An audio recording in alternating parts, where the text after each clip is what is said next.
கைகளும் எண்ணில் நல்ல கதிக்கு யாதும் ஓர் குறைவில்லை. கண்ணின் நல் அகுதூறும் கழுமல வளநகர் பெண்ணின் நல்லாளுடும் பெருந்தகை இருந்ததே. சைவத்தின் மேல் சமயம் வேறு இல்லை, அதில் சார் சிவமாம் தெய்வத்தின் மேல் தெய்வம் இல்லெனும் நான்மறை செம்பொருள் வாய்மை வைத்த சீர்திரு தேவாரமும் திருவாசகமும் உய்வை தரச் செய்த நால்வர் பற்றால் எம் உயிர் துணையே.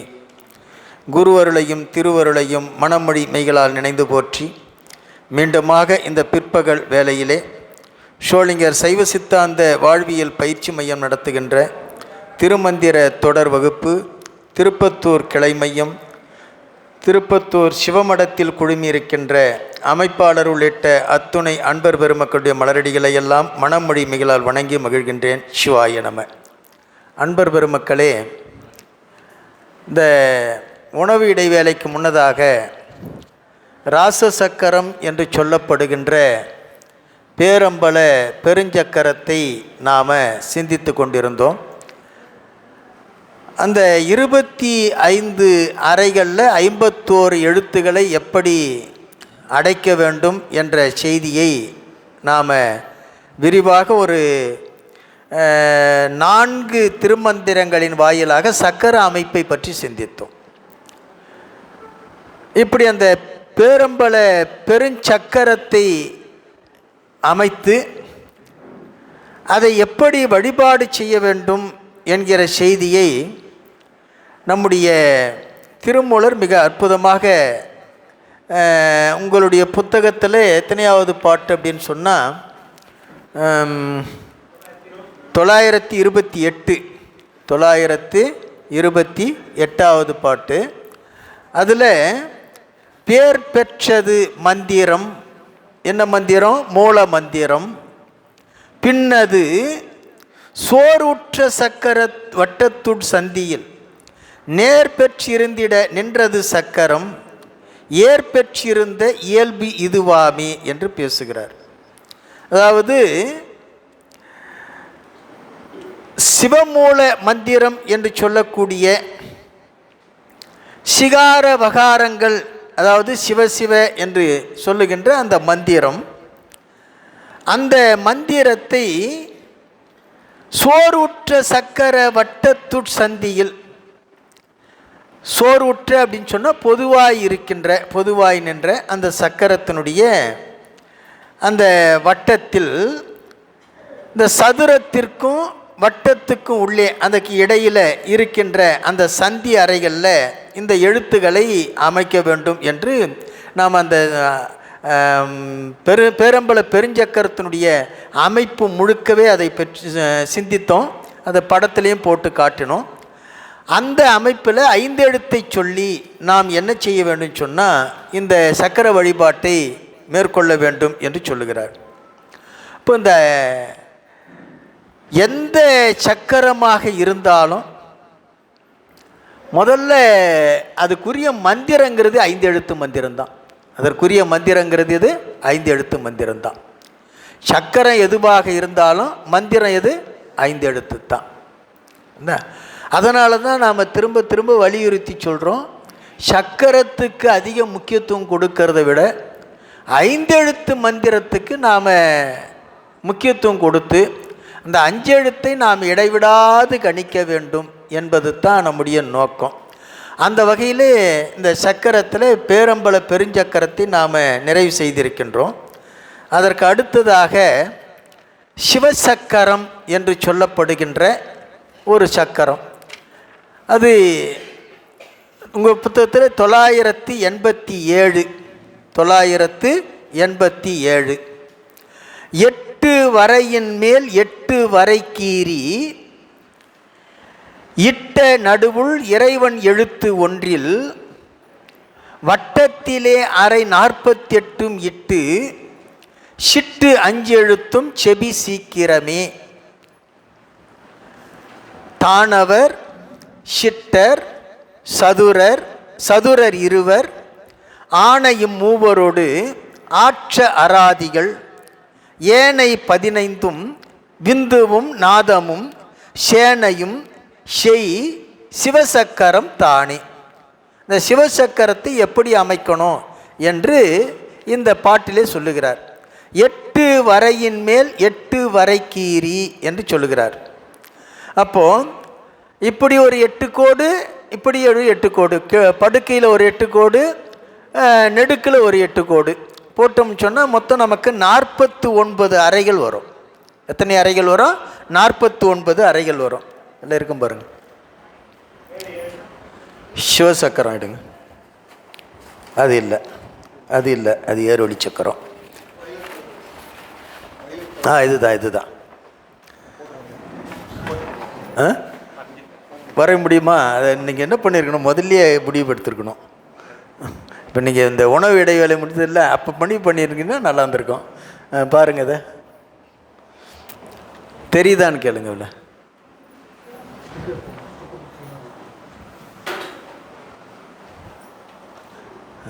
அது சரி.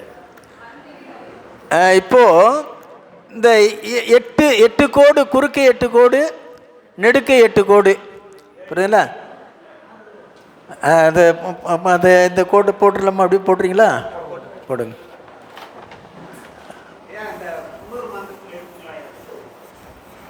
அது நீங்கள் இந்த உணவு இடைவேளையில் வரைஞ்சியே வச்சுருக்கலாம். அது நினைவில் அடியானும் அதை சொல்லியிருந்தால் வரைஞ்சிட்ருப்பீங்க. நீங்கள் போடும்போதே நீங்கள் அப்படியே போட்டுங்க, 8 கோடு. நீங்கள் அப்புறம் எடிட் பண்ணிக்கோங்க பூபதி.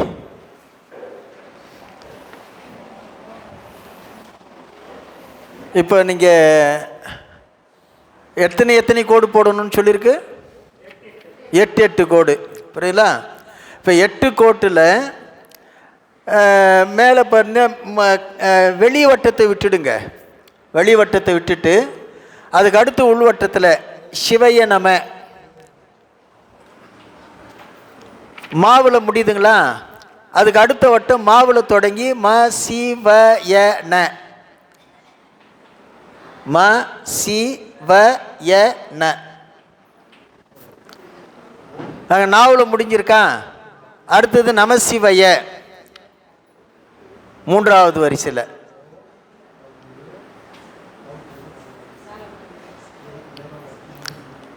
அது யாவில் முடிஞ்சிருக்கா?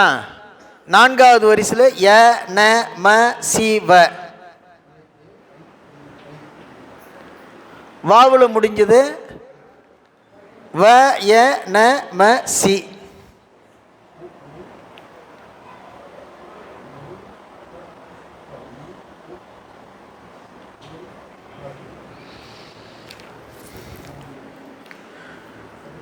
இப்போ நடுக்கட்டத்தில் உங்களுக்கு சிகரம் இருக்கும்.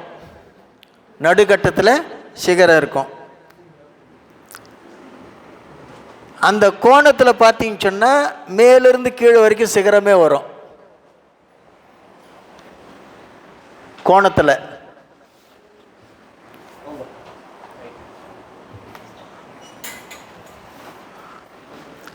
போட்டுட்டிங்களா? இப்போ இது வெளிக்கட்டத்துக்கு வாங்க. வெளிக்கட்டத்தில் மேலே வாயு, இது வாயு.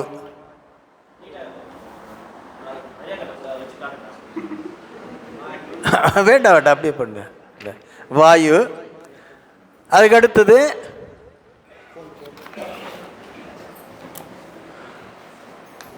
அடுத்தது மாகாளன். மாகாளன்.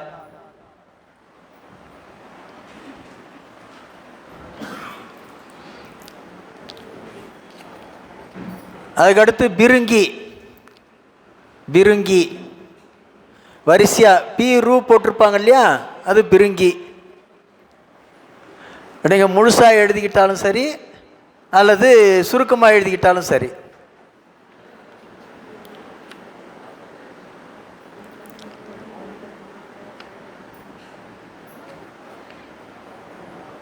அதுக்கடுத்தது வீரபத்திரன்.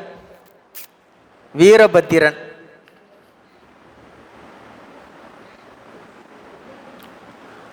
அதுக்கு அடுத்த கட்டம் பிரம்மன். வீரபத்திரனுக்கு அடுத்த கட்டம் பிரம்மன். அதுக்கு அடுத்த கட்டம் குபேரன்.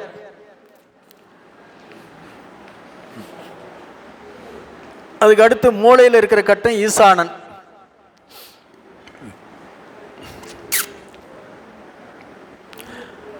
ஈசானனுக்கு கீழே திருமால், அதுக்கு கீழே உருத்திரன்,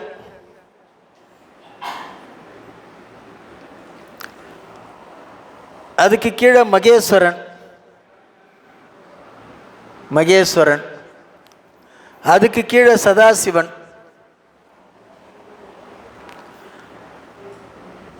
அதுக்கு கீழே இந்திரன், அந்த மூளையில் அக்கினி,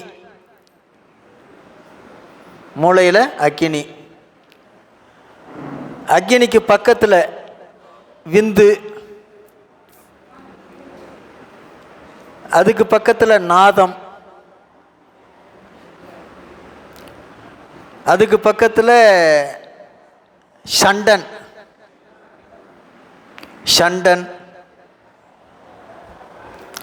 அதுக்கு பக்கத்தில் பைரவன்,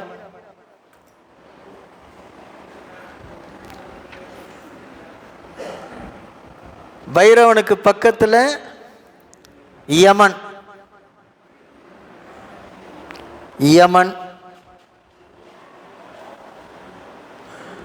அது மூளையில் நிருதி,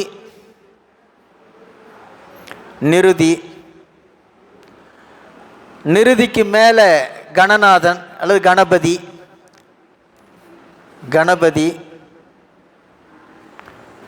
கணபதிக்கு மேலே நந்தி,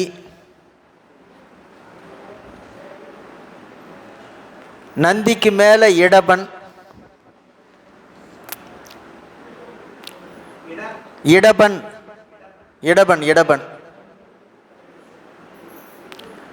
அதுக்கு மேலே முருகன்,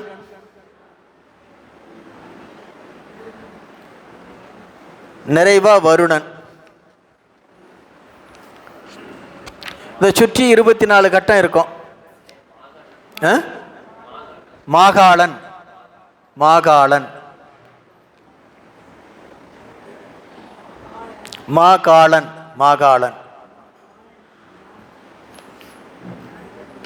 பெரியளா மாகாளன்.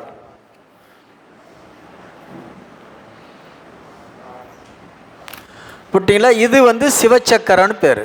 இந்த சக்கரத்துக்கு என்ன பேர்? சிவச்சக்கரம். 8 வரையின் மேல் 8 வரைக்கீறி 49 கட்டங்கள் ஆயிடுச்சு. இட்ட நடுவுள் இறைவன் எழுத்து ஒன்றில், இல்லையா? நடு கட்டத்தில் இறைவன் எழுத்தாக இருக்கக்கூடிய சிகரம். எது சிகரம்? ஏற்கனவே அமைச்சிருக்குல்ல? இது ஏற்கனவே காஞ்சி. இப்போ இந்த இதில் போட்டிருக்கீங்களா? இவங்க இதுக்கு போட்டிங்களா? திருமந்திர சிந்தனை வகுப்பில் போட்டுருங்க, அதையும் சேர்த்து போட்டுருங்க. உங்களுக்கு இந்த திருமந்திர சிந்தனை வகுப்புன்னு ஒரு குழு இருக்குல்ல, அந்த குழுவில் இது எல்லாம் அந்த சக்கரமெல்லாம் அப்படியே அனுப்பிச்சி விட்ருக்கு. நீங்கள் வீட்டில் போய் பார்த்துக்குங்க. புரியுதுங்களா? அனுப்பியாச்சுங்களா? அனுப்ப போகிறீங்களா? நீங்கள் அனுப்பிடுங்க. இதெல்லாம் நீங்கள் அப்படியே குழுவில் அது பார்த்துக்குங்க. அதில் இருக்குது. அப்படியே பிரிண்ட் அவுட்டும் எடுத்து வச்சுக்கலாம். அது சரி. இட்ட நடுவுள் இறைவன் எழுத்து ஒன்றில், அப்போ நடு கட்டத்தில் அறையில் இறைவன் எழுத்து சி, என்ன சிகரத்தை அமைக்கணும். அதை சுற்றி இருக்கக்கூடிய 24 அறைகளில் இந்த திருவைந்தெழுத்தை 5 வகையாக மாற்றி எழுதணும். சிவய நம, ம சிவய நம சிவய, ய நம சிவி, வ ய நம சி, இப்படி மாற்றி எழுதணும். இப்போ சுற்றி இருக்கக்கூடிய 24 அறைகள் இருக்கும். அந்த 24 அறைகளில் தானவர், எது தானவர்? தானவர் சொன்னால் இடக்காவலர். இடக்காவலர் பைரவர். இடக்காவலர் பைரவர். அதுக்கடுத்தது ஷிட்டர். எது ஷிட்டர்? வீரபத்திரர். அதுக்கப்புறம் சதுரர் இருவர் இல்லையா, பிள்ளைகளாக இருக்கக்கூடிய விநாயகரும் முருகரும்.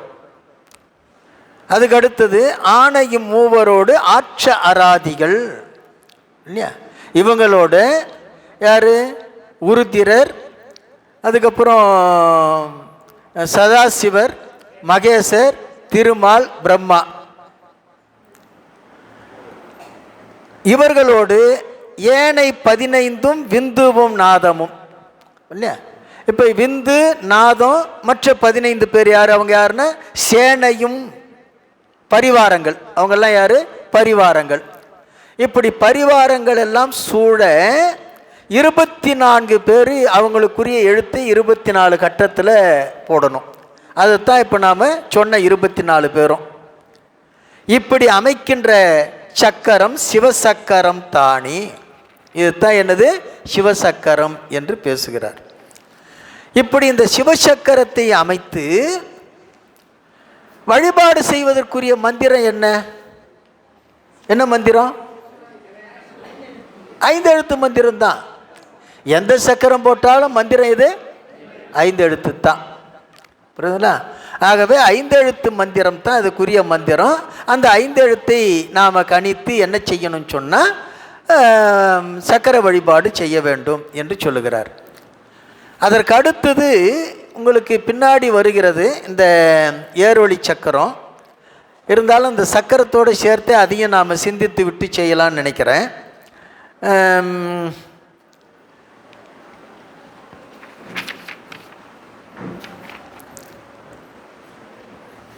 ஏரொளி சக்கரம் 1225.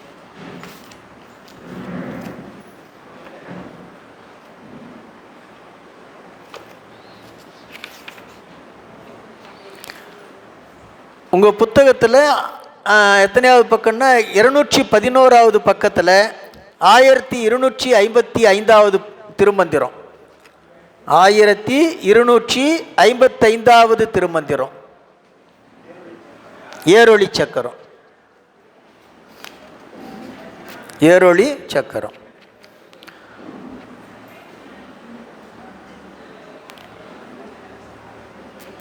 இது பெயரே ஒரு காரண பெயர். இது ஏர் ஒளி சக்கரம், உயிர்களை பரத்தை நோக்கி எழுப்பி செல்ல வைக்கின்ற ஒளி பொருந்திய சக்கரம். அதுதான் அதுக்கு ஏரொளி சக்கரம்னு பேர். உயிரை பரத்தை நோக்கி எழச் செய்கின்ற அல்லது எழுப்பி செல்ல வைக்கின்ற ஒளி தருகின்ற சக்கரம் ஏரொளி சக்கரம். இப்போ இந்த உடம்புக்குள்ளாக உயிர் இருக்கிறது. இந்த உடம்புக்குள்ளாக இருக்கின்ற உயிரானது உடம்பை கொண்டே இந்த உயிர் இறைவனை அடையணும். உடம்பை விட்டுட்டு தனியாக போய் அடையிறதில்ல, உடம்பை கொண்டே அடையணும். அப்போ உடம்பை கொண்டே அடையணும்னா என்ன அர்த்தம்? உடம்புக்குள்ளத்தான் இருக்கும், ஆனால் உடம்பு மீது பற்று கொண்டு இருக்காது, பற்று கொண்டு இருக்காது. அதனால உடம்பு விட்டுட்டெல்லாம் உயிர் போயிடுச்சுன்னு சொன்னால் தற்கொலை பண்ணிக்கிறதுன்னு அர்த்தம் இல்லை. உடம்புல உயிர் இருக்கும், உடம்பின் மீது பற்று இல்லாமல் அந்த உயிர் பரத்தை நோக்கி இருக்கும். இப்போ இந்த புற உடம்பு இருக்கு இல்லையா, இந்த புற உடம்பு 36 கருவிகளால் ஆன உடம்புன்னு நாம் ஏற்கனவே பார்த்துருக்குறோம் இல்லையா. இந்த 36 கருவிகளை உடைய இந்த உடம்பு இருக்கிறதே, இந்த உடம்புக்குள்ளாக ஒரு நுண்ணுடம்பும் இருக்குது. இதுக்குள்ளாக ஒரு நுண்ணுடம்பு இருக்குது. அந்த நுண்ணுடம்பு இருக்குது இல்லையா, அந்த நுண்ணுடம்புகளும் இன்னமும் சொல்லப்போனால் 36 கருவிகளும் எங்கே இருக்குன்னு சொன்னோம் நம்ம. உடம்புல எங்கே 36 கருவி எங்கே இருக்குது? உடம்பு முழுக்க இருக்குது. ஆனால் எங்கே அது தத்துவங்கள்லாம் எங்கே அமைந்திருக்குன்னு சொன்னால் அந்த முதுகெலும்பு தொடர். எது? முதுகெலும்பு தொடர். அதுதான் 36 தத்துவங்களும் அமைந்திருக்கக்கூடிய அது ஒரு ஏணி போன்று ஒரு உறுப்பு. அந்த ஏணியில் உள்ள படிகள் 5. இந்த முதுகெலும்பு ஒரு ஏணின்னு சொன்னால் அந்த ஏணியில் இருக்கிற படி மொத்தம் 6 படி இல்லையா. அந்த 6 படியில் ஒரு படி என்ன ஆகுன்னு சொன்னால் அது படியாக இருக்காது, அங்கே ஒரு ஜம்ப்பு கொடுக்கும், தூக்கி விட்டுடும் மேலே. அதுதான் எதுன்னா சுவாதிட்டானம் அப்படிங்கிற பகுதி. அப்போ மற்ற 5 படிகள் அது எதுன்னா இது மூலாதாரம், மணிப்பூரகம், அதுக்கப்புறம் அநாகதம், விசுத்தி, ஆஞ்சை. அநாகதம், விசுத்தி, ஆஞ்சை. இந்த சுவாதிட்டானம் என்ன செய்யும் அப்படின்னு சொன்னால், சுவாதிட்டானம் அப்படிங்கிறதுக்கு சோதித்தானம் என்பது தான் சுவாதிட்டானம். சோதி தானம் தமிழ், அதுக்கு நேராக தமிழ் படுத்தி சொல்லணும்னு சொன்னால் ஒளி இருக்கைன்னு பேர். என்ன இருக்கை? ஒளி இருக்கை. ஆதாரம்னா இருக்கை. இந்த சுவாதிட்டானங்கிற ஆதாரம் என்ன? ஒளி இருக்கை. நாம் ஏற்கனவே சிந்திச்சிருக்கிறோம். இந்த இடநாடியும் வளநாடியும் சந்திக்கிற இடம் தான் இது சுவாதிட்டானம். இடநாடியும் வளநாடியும் ரெண்டும் குறுக்கிடுகின்ற இடம் தான் இது சுவாதிட்டானம். அது எங்கே குறுக்கிடுதுன்னு சொன்னால் நம்முடைய அடிவயிற்றுக்கு கீழே, அடிவயிற்றுக்கு கீழே, அதாவது கொப்பூழுக்கும் இது கொப்பூழுக்கும் மூலாதாரத்துக்கும் இடையில, மூலாதாரத்துக்கும் இடையில. நாம் இடுப்பு பகுதின்னு சொல்லிடக்கூடாது, புரியுதா? விளங்கிக்கிறதுக்காக வேணா சொல்லலாம். அந்த இடுப்பு பகுதிக்கு கொஞ்சம் மேலே, புரியுதா? அந்த பகுதியில் தான் இது என்ன ஆகுதுன்னு சொன்னால் இந்த 2 நாடியும் குறுக்கிடுது. அப்படி குறுக்கிடும்போது இந்த உணர்வும் உணர்ச்சியும் ஒன்றுபடுகின்ற போது இந்த 2 நாடிக்கு இடையில் ஒரு உராய்வு ஏற்படும் இல்லையா? நம்ம 2 கையும் சேர்ச்சோம்னா சூடு வருது இல்லை? அதுபோல் இந்த 2 நாடிகளும் உராய்கின்ற போது ஒரு வெப்பம் வரும், ஒரு சூடு வரும். அந்த சூடு ஏற்படுகின்ற இடம் என்பதனால அதுக்கு சுவாதிட்டானன்னு பேர். அந்த இடத்துக்கு அந்த சூடு வருகின்ற போது அந்த சூடு என்ன சார் செய்யும் அப்படின்னு சொன்னால், இந்த சுவாதிட்டானத்துக்கு கீழே இருக்கக்கூடிய இடம்தான் மூலாதாரம். அந்த மூலாதாரத்தில் ஒரு பாம்பு படுத்துக்கிட்டு இருக்கோம். மூலாதாரத்தில் ஒரு பாம்பு, அது எப்படி படுத்துக்கிட்டு இருக்குன்னா தலை கீழாக இருக்கும், 3 மடக்கா சுற்றி இருக்கும், 3 மடக்கா சுற்றி இருக்கும். உள்பக்கம் இருக்கக்கூடிய 3வது மடக்கில் தலை கீழ் நோக்கி இருக்கும். வெளிப்பக்கம் இருக்கக்கூடிய 3வது மடக்கில் வாலும் கீழ் நோக்கி இருக்கும். புரியுதா? இப்படி ஒரு வட்டம் போட்ட மாதிரி இருக்கும். அந்த பாம்புக்கு பெயர் தான் குண்டலினின்னு பேர். அதுக்கு பேர் தான் என்னது? குண்டலினி. குண்டம் அப்படின்னா வளைவானது என்று பொருள். குண்டம் என்ற சொல்லுக்கு என்ன பேர்? வளைவுன்னு பேர். குண்டலினா வளைவான பொருள், வளைவான பொருள். அதே குண்டலினி ஒரு பாம்பாக உருவகித்து அதை நாகராசன் என்று நம்முடைய திருமந்திரத்திலே திருமூலர் பேசுகிறார். பாம்பாக உருவகிக்கிறாங்க. அப்போ அந்த சூடு ஏற்படுகின்ற போது அந்த மூலாதாரத்தில் இருக்கிற அந்த குண்டலினி ஆகிய பாம்பு என்ன பண்ணுன்னு சொன்னால், கீழ் நோக்கி இருக்கிற தலை மேல் நோக்கி நிமிரும். கீழ் நோக்கி நிற்கின்ற தலை என்னாகும்? மேல் நோக்கி நிமிரும். மேல் நோக்கி நிமிந்துன்னு சொன்னால் இப்போ என்ன ஆகுன்னு சொன்னால், பொதுவாக நீங்கள் பாம்பு புத்துல எல்லாம் பார்த்தீங்கன்னு சொன்னால் முதல்ல புத்துக்குள்ளே நுழையும் போது தலை உள்ளே போகும், தலை உள்ளே போகும். புரியுதா? தலை தான் முதல்ல போயிருக்கு, அது அடியில் தான் இருக்குன்னு நினச்சி கை விட்டோம்னா பொத்துன்னு போட்டுடும். ஏன்னா இந்த பாம்பு தலை உள்ளே நுழைஞ்ச உடனே அது தலையை மேலே நோக்கிக்கிட்டு அந்த உடம்பெல்லாம் உள்ளுக்கு இழுக்கும், உடம்பை உள்ளுக்கு இழுக்கும். அந்த மாதிரி பாட்டுக்கு பொருள் கொள்ளணும்னு ஒரு பொருள்கோள் இருக்குது. புரியுதா? அலை மறி பாப்பு பொருள்கோள் அப்படின்னு பேர். அலைன்னா புற்று இல்லையா? மறி புற்றுக்குள்ள மடங்குகின்ற, பாப்பு பாம்பு, அதுபோல பாட்டுக்கு பொருள் கொள்ளணும் அப்படின்னு சொல்லி ஒரு பொருள்கோள் இருக்குது. அப்படின்னா என்ன அர்த்தம்? முதல்ல போனது தலை அப்படின்னா கடைசி சொல்லு, அந்த கடைசி சொல்ல மேலே கொண்டு வந்து பொருள் கொள்ளணும் என்று ஒரு பொருள்கோள் இருக்குது. அந்த மாதிரி இந்த பாம்பு கீழ் நோக்கி இருக்கிற தலை மேல் நோக்கி வரும். எப்போ? சூடு பட்ட உடனே. புரியுதுங்களா? இப்போல்லாம் பாம்பு பிடிக்கிறவங்கலாம் பார்க்க முடியறதில்ல. நான்லாம் இந்த மாதிரி இருக்கும்போது, இந்த சின்ன பிள்ளை அப்படி உட்காந்துருக்காருல்ல, அவர் மாதிரி இருக்கும்போது நிறைய இந்த பாம்பு பிடிக்கிறவங்களெல்லாம் பார்த்துருக்குறேன். அவங்க இந்த மண் சட்டி இருக்குல்ல, அதை பல்லான்னு சொல்லுவாங்க, அதில் ஒரு ஓட்டையை போட்டுட்டு உள்ள வைக்கோலையெல்லாம் அடிச்சிட்டு இந்த நெருப்பு போட்டு புகை ஊதுவாங்க. அது ஊதல் அடிக்கிறதுன்னு சொல்லுவாங்க. இந்த புகை அந்த பாம்பு புத்துக்குள்ளே வச்சு அடித்தாங்கன்னு சொன்னால் அந்த புகையினுடைய இது தாக்க முடியாமல் வேறொரு சந்து வழியாக அது ஏறி வரும். எது? பாம்பு. அப்போ நெருப்பு பட்ட உடனே உள்ளே இருக்கிற பாம்பு என்னாகா வெளியே வந்துடும். அதே மாதிரி இந்த இடத்துல நெருப்பு தோன்றிய உடனே, வெப்பம் தோன்றிய உடனே எங்க சுவாதிட்டானத்தில் மூலாதாரத்தில் இருக்கிற பாம்பு அங்கே இருக்க கொள்ளாது. அது என்னாகும்? மேலே நோக்கும், மேல் நோக்கி எழும். இப்படி எழுகின்ற நிகழ்வுக்குத்தான் திருவாரூர் பிறத்தல்னு பேரு.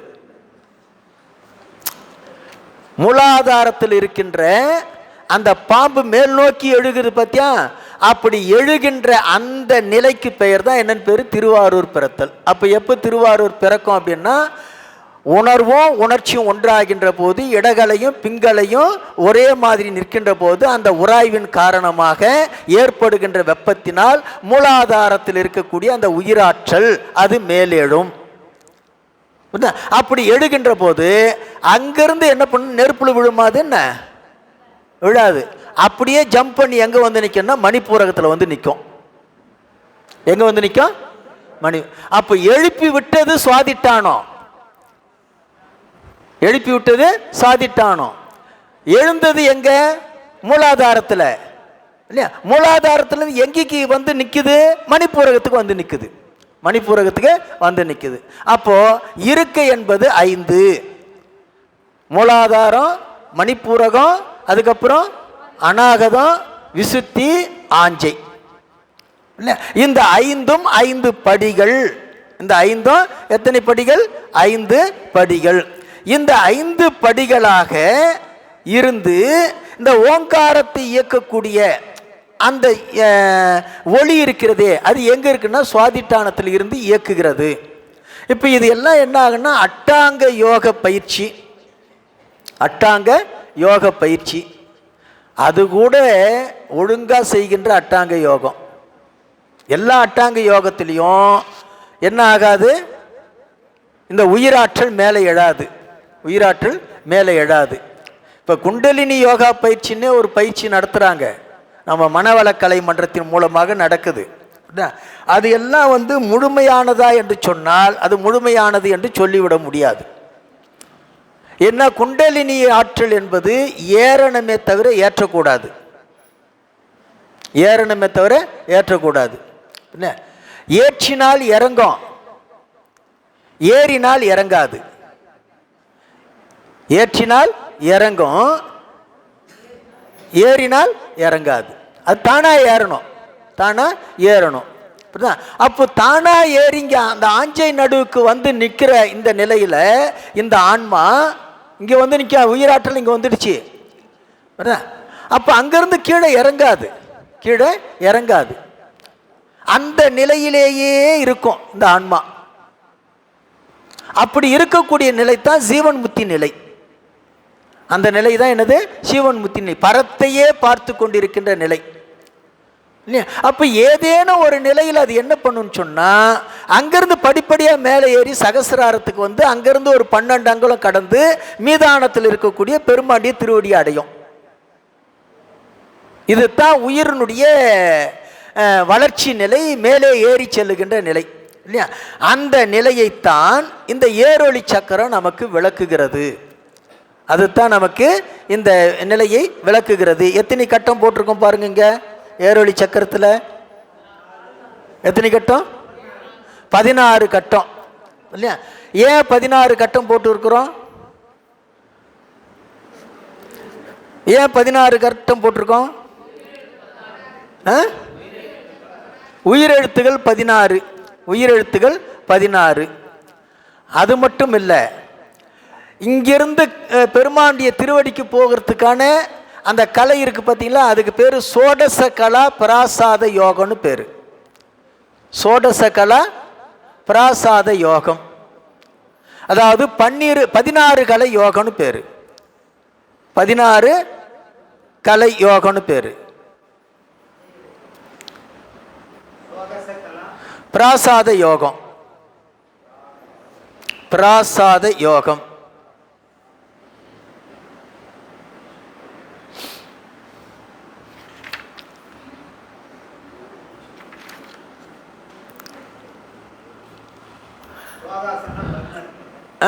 சோடசன்னா 16. எது 16. இப்போ இதுக்கு ஏன் இன்னொரு பேரும் உண்டு. இதுக்கு சந்திரகலை யோகம்னு பேரு. இதுக்கு என்ன பேரு? சந்திரகலை யோகம்னு பேரு. சந்திரனுக்கு எத்தனை கலைகள்னா 16 கலைகள். சந்திரனுக்கு எத்தனை கலைகள்? 16 கலைகள்.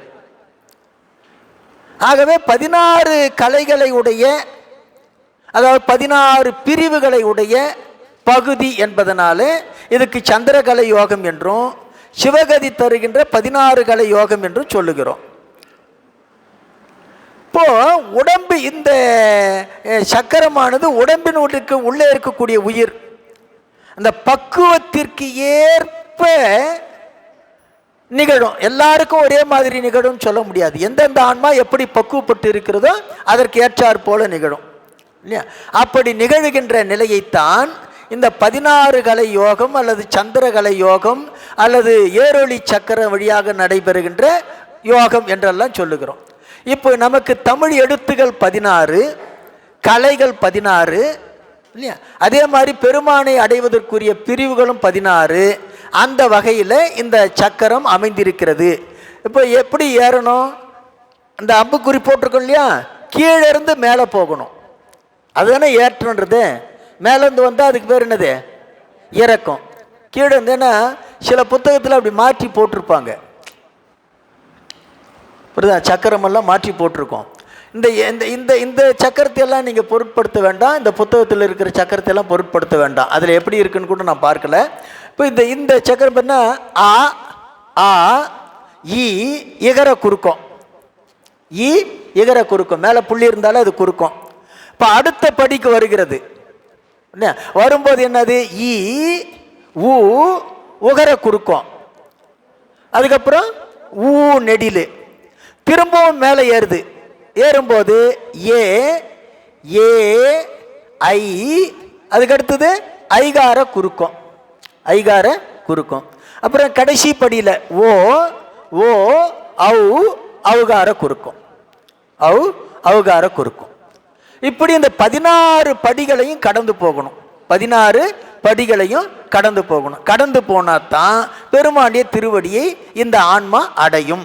அதைத்தான் ஏரொளி உள் 7 தாமரை நாளிதழ் ஏரொளி விந்துவினால் எழும் நாதமாம் ஏரொளி அக்களை எங்கும் நிறைந்த பின் ஏரொளி சக்கரம் அந்நடு வன்னியே என்று பேசுகிறார். உடம்புக்கு உள்ளே இந்த ஏரொளியானது இந்த நாளிதழ் தாமரை வடிவமாக இருக்கக்கூடிய மூலாதாரத்திலிருந்து எழும். எங்கிருந்து எழுதும்? மூலாதாரத்தில். அந்த வடிவம் எப்படி இருக்கும் உள்ளன்னு சொன்னால் நாளிதழ் தாமரை போல இருக்கும். என்ன? அங்கிருந்து இந்த ஒளி, இந்த ஆற்றல் எழும். அது என்ன செய்யும் சொன்னால் விந்துவினால் எழும் நாதமாம் இல்லையா? சுத்தமாயையில் தோன்றிய அந்த பிரணவ ஒளியாகிய குண்டலினி. அதுதான் அந்த நாதம்ங்கிறது, ஒளியாகிய குண்டலினி. ஏரொளி அக்களை எங்கும் நிறைந்த பின் இல்லையா? பிரணவ கலைகளாகிய இந்த கலைகள் உடம்பெங்கும் நிறைந்திருக்கின்ற நிலையில் அந்த உடம்பே என்ன ஆகும் சொன்னால் ஏரொளி சக்கரமாய் மாறிவிடும். அதனுடைய நடுவில் மூலாகினி இருந்து அதனை இயக்கும். ஏரொளி சக்கரம் அந்நடு வன்னியே என்று பேசுகிறார். அப்படி அந்த உடம்பே ஏரொளி சக்கரமாக மாறி நிற்கின்ற நிலையில் இந்த மூலாகினி அந்த சக்கரத்தை இயக்குகின்ற நிலையில் அமையும் என்று பேசுகிறார். அதற்கடுத்தது 1263வது பாட்டு. இந்த சக்கரத்தை எப்படி வரையணும்னு சொல்றாரு. அறிந்திடும் சக்கரம் 5 விந்து அறிந்திடும் சக்கரம் நாதம் முதலா அறிந்திடும் அவ்வெழுத்து அப்பதி ஓர்க்கும் அறிந்திடும் அப்பகலோன் நிலையாமே என்று பேசுகிறார். இப்போ இந்த சக்கரம் ஏரொளி சக்கரம் இருக்கிறது, அது 25 புள்ளிகளால் ஆன 16 அறைகளை உடையது. 5 விந்து, 5 விந்து, 5 25, விந்துன்னா புள்ளி, விந்துன்னா புள்ளி. இப்போ 25 புள்ளிகளை வச்சுட்டு அதை கோடா இணைச்சோம்னா எத்தனை கட்டம் வந்துடும்? எத்தனை கட்டம் வந்துடும்? 16 கட்டம் வந்துடும். 16 கட்டம் வந்துடும். அறிந்திடும் சக்கரம் நாதம் முதலா இல்லையா? அந்த சக்கரங்களில் முதல் அறையில் நாதம், அதாவது ஒளி எழுத்தாக இருக்கக்கூடிய அகரத்தை தொடங்கணும். வாயை திறந்த உடனே வருகின்ற ஒளி எது? ஆ. அந்த அகரம் சிவத்தை ஒக்கும் என்று சொல்லுகிறார். அப்போ ஒவ்வொரு எழுத்தையும் அந்த கட்டத்துக்குள்ள எப்படி போடணும்? அறிந்திடும் அப்பகலோன் நிலையாமே என்று பேசுகிறார். சூரியன் நிலை அதாவது கீழிருந்து மேல் நோக்கி எழுத்துக்கள் செல்லுமாறு அந்த அறைகளில் அந்த எழுத்துக்களை அடைக்க வேண்டும் என்று பேசுகிறார். அப்போ கீழிருந்து மேலாக செல்லுமாறு அடைப்பது, கீழிருந்து மேலாக செல்லுமாறு அடைப்பது, அதைத்தான் இப்போ நாம் அடைத்து காட்டணும். இது ஏரொளி சக்கரம். இது என்ன சக்கரம்? ஏரொளி சக்கரம் என்று சொல்லுகிறார். இப்போ நாம் காலையிலிருந்து அம்பல சக்கரம், திருவம்பல சக்கரம், திருவம்பல பெருஞ்சக்கரம், அதுக்கப்புறம் பேரம்பல சக்கரம், பேரம்பல பெருஞ்சக்கரம், பேரம்பல பெருஞ்சக்கரம், அதுக்கடுத்து என்ன பண்ணோம்? சிவசக்கரம், அதுக்கடுத்து ஏரொளி சக்கரம். மொத்தம் எத்தனை சக்கரம் போட்டிருக்கோம்? 6 சக்கரமா? திருவம்பல சக்கரம், திருவம்பல பெருஞ்சக்கரம், பேரம்பல சக்கரம், பேரம்பல பெருஞ்சக்கரம், சிவச்சக்கரம், ஏரொளி சக்கரம். புரியல? இந்த 6ஐயும் உங்களுக்கு வேறுபாடு தெரியணும்னு சொன்னால், திருவம்பல சக்கரங்கிறது சிவயன சிவயனமன்னு சொல்லி எத்தனை வரும்? 5 25 அறையில் வர மாதிரி இருக்கும். திருவம்பல பெருஞ்சக்கரங்கிறது நடுவில் சிகரம் போட்டு, நடுவில் சிகரம் போட்டு எப்படி 12 12 கோடு கீறி வரக்கூடிய சக்கரம். பேரம்பல சக்கரங்கிறது எதுன்னு சொன்னால், அந்த சிகரத்துக்கு பதிலாக ஓம் போட்டுட்டு, சிகரத்துக்கு பதிலாக ஓம் போட்டுட்டு சுற்றி என்ன பண்ணுவோம்? சி வ ய ந ம அப்படின்னு எழுதியிருப்போம். அது என்னது? பேரம்பல சக்கரம். பேரம்பல பெருஞ்சக்கரங்கிறது என்னன்னு சொன்னால், இந்த 51 எழுத்துக்களையும் 25 அறைக்குள்ளே அடக்கிட்டு இல்லையா, அதுக்கு மேலே ஒரு கோடுகளை நீட்டி சூளத்தை போட்டு இல்லையா, சூளத்து தலையில் சத்தின்னு எழுதி அந்த 2 கட்டத்துக்கு இடையில் 5 எழுத்தாக இருக்கக்கூடிய ஆ இ உ ஏ ஓ என்கிற 5 எழுத்துக்களை அடக்கிட்டு இல்லையா, அதுக்கு மேலே ஒரு ஓங்காரத்தை வரைஞ்சிட்டு, ஓங்காரத்துக்கு மேலே வட்டங்களை வரைஞ்சி, அந்த உள்வட்டத்தில் சிவசிவன் இருக்கும், அதுக்கு அடுத்த வட்டத்தில் என்ன இருக்குன்னு சொன்னால் அம்சம்னு இருக்கும், அதுக்கு அடுத்த வட்டத்தில் ஹரே ஹரின்னு இருக்கும், அதுக்கு அடுத்து மேல் வட்டத்தில் அரஹரன் இருக்கும் இல்லையா. இப்படி இருப்பது எதுன்னு சொன்னால் பேரம்பல பெருஞ்சக்கரம் அல்லது ராசசக்கரம், அல்லது ராசசக்கரம். அடுத்து சிவசக்கரங்கிறது இப்போ நம்ம பக்கத்தில் போட்டிருக்கிற இது சிவசக்கரம். ஏரொளி சக்கரங்கிறது இந்த பக்கத்தில் இருக்கிற சக்கரம். இது சக்கரம். இந்த 6 சக்கரத்தை நாம் இன்னைக்கு செஞ்சிருக்கிறோம். இதுக்கு மேலே சக்கர வழிபாட்டு நாம் திரும்ப திரும்ப சொல்கிறோம்.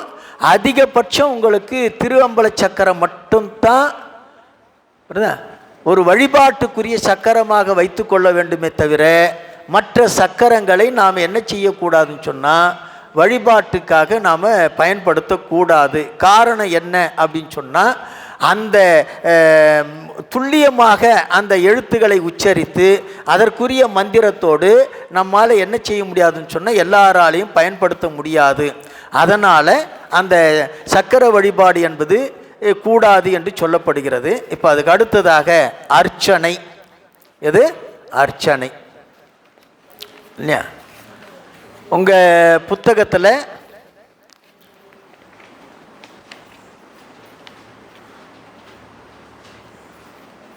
எத்தனையாவது 169வது பக்கத்தில் 169வது பக்கத்தில்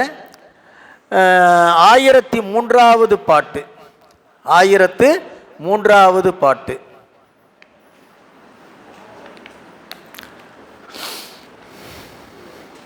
இப்போ சக்கரங்களை எல்லாம் நாம் வழிபாடு செய்யணும் இல்லையா? சக்கரத்தை போட்டுட்டா மட்டும் போதாது, என்ன பண்ணணும்? வழிபாடு பண்ணணும். அதை தான் திரும்ப சொல்கிறேன். சக்கர வழிபாடு